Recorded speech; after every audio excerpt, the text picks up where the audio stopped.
शुरू करता हूँ अल्लाह रब्बुल इज़्ज़त के नाम के साथ जो बड़ा निहायत रहम करने वाला है।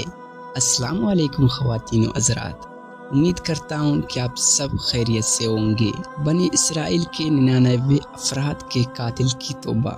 बुखारी व मुस्लिम में बनी इसराइल के कातिल का वाक़या नकल किया गया है। हुज़ूर अकरम सल्लल्लाहु अलैहि वसल्लम ने अल्लाह के यहाँ तौबा की कबूलियत से मुताल्लिक सहाबा इकराम के सामने बनी इसराइल के एक कातिल की निहायत खूबसूरत और ईमान अफरोज़ वाक़या बयान फरमाया कि बनी इसराइल में एक शख्स चोरी, डकैती और कत्ल में बहुत मशहूर था और निहायत मामूली बात पर किसी को कत्ल कर देता था। होते होते इसके हाथ से 99 अफराद का कत्ल हो चुका। उसके बाद उसके दिल में ये एहसास पैदा हुआ कि मुझे भी तो अल्लाह के यहाँ जाना है। चुनांचे ये फिक्र बढ़ता रहा और लोगों से मालूमात करते हुए सरगर्दान करने लगा, क्या मेरी तौबा कबूल हो सकती है या नहीं। किसी आलिम शख्स से मुलाकात की फिक्र हुई कि मालूम किया जाए कि ऐसे शख्स की तौबा कबूल हो सकती है या नहीं। लोगों ने एक आबिद शख्स के पास जाने का मशवरा दिया। उस शख्स ने उसके पास जाकर मसला मालूम किया कि क्या मेरी तौबा कबूल हो सकती है और क्या मेरी मग़फ़िरत हो सकती है जबकि मैंने 99 इंसानों की जान मार दी है। तो इस आबिद को मसला मालूम न था, तो उसने अपनी अकल से कियास आराई की, जो आदमी 99 इंसानों की जान मार सकता है उसकी मग़फ़िरत कहाँ से होगी।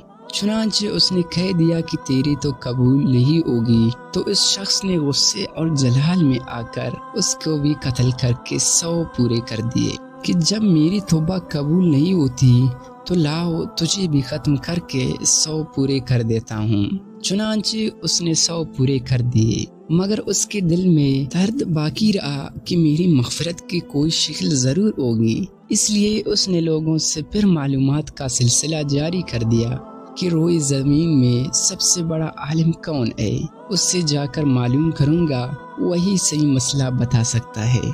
आखिर लोगों ने उसको बतलाया कि फ़लान जगह एक आलिम रहता है, उससे जाकर मालूम करो। चुनांचे उसने उस आलिम साहब के पास जाकर अपनी ज़िंदगी की कारगुजारी सुनाई और 100 आदमियों को किस तरह से कत्ल किया है सारा कारनामा सुनाकर मालूम किया कि अब बतलाइए मेरी तौबा कबूल हो सकती है या नहीं।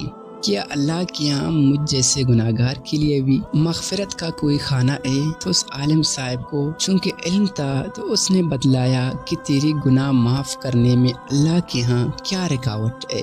अल्लाह की रहमत का समंदर तो जैसे गुनाहगारों के गुनाहों से बहुत बड़ा और बहुत वसी है। चुनांचे उस आलिम साहब ने मशवरा दिया कि तुम फ़लान जगह सफ़र करके जाओ, वहाँ कुछ अल्लाह के बंदे रहते हैं, उनका मशग़ला सिर्फ अल्लाह की इबादत है, उनके साथ मिलकर अल्लाह की इबादत करो और नादिम होकर अपने गुनाहों की माफ़ी मांगो, इंशाअल्लाह तुम्हारी मग़फ़िरत हो जाएगी। जब उस शख्स ने आधा रास्ता तय कर लिया तो मलकुल मौत आ गई और इसकी मौत हो गई। अब इसकी रूह ले जाने का मसला खड़ा हुआ।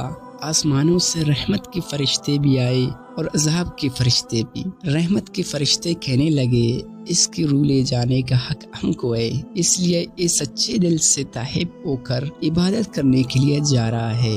और अज़ाब के फरिश्ते कहने लगे इसकी रूह ले जाने का हक हमको है, इसलिए कि इस शख्स ने कभी कोई नेक काम नहीं किया, पूरी ज़िंदगी मुसीबत में खुनवा दी है। इस दौरान आसमान से एक आदमी की शक्ल में एक फरिश्ता आया।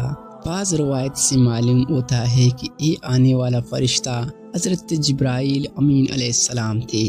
चुनांचे इस फरिश्ते ने तशरीफ़ लाकर इन दोनों तरह के फरिश्तों के दरमियान ये फैसला किया कि दोनों तरफ की मुसाफत नाप करके देख ले, जहाँ से आ रहा है वहाँ की मुसाफत करीब है या जहाँ जा रहा है वहाँ की मुसाफत, लिहाजा जहाँ की मुसाफत करीब हो उस शख्स वहाँ वालों में शुमार कर दिया जाए।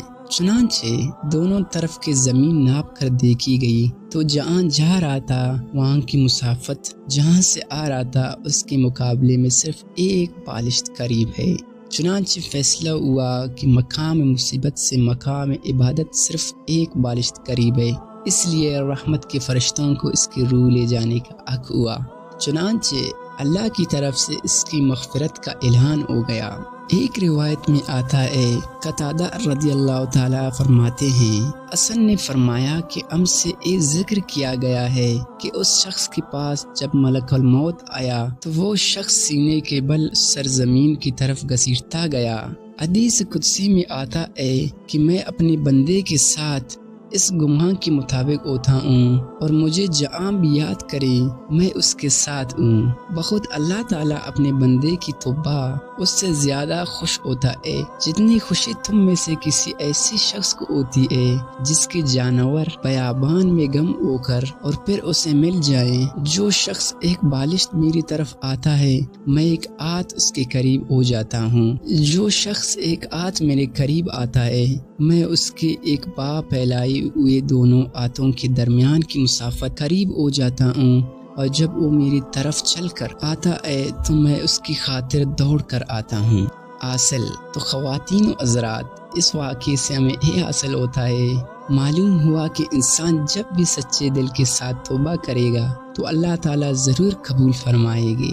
انشاءاللہ یہ واقعہ خصوصاً ان حضرات کے لیے جو حوصلہ افزائی اور مہانت کے سبب ہے، جو بڑے بڑے گناہ کر کے اب مایوسی کی زندگی گزار رہے ہیں، کیونکہ شیطان انہیں مایوس کرتا ہے۔ برحال گناہ گاروں کو شیطان کی باتوں میں آ کر مایوس نہیں ہونا چاہیے، بلکہ اللہ کی رحمت سے اچھی امیدیں رکھ کر سچی توبہ کے ذریعے اپنے آپ کو پاک و صاف کر لینا چاہیے۔ اللہ تعالیٰ ہم سب کو عمل کرنے کی توفیق عطا فرمائیں، آمین یا رب العالمین۔ خواتین و حضرات، آج کے لیے بس اتنا ہی، جلد ملیں گے انشاءاللہ ایک نئی ویڈیو کے ساتھ، تب تک کے لیے اپنی دعاؤں میں یاد رکھیے۔ اللہ حافظ۔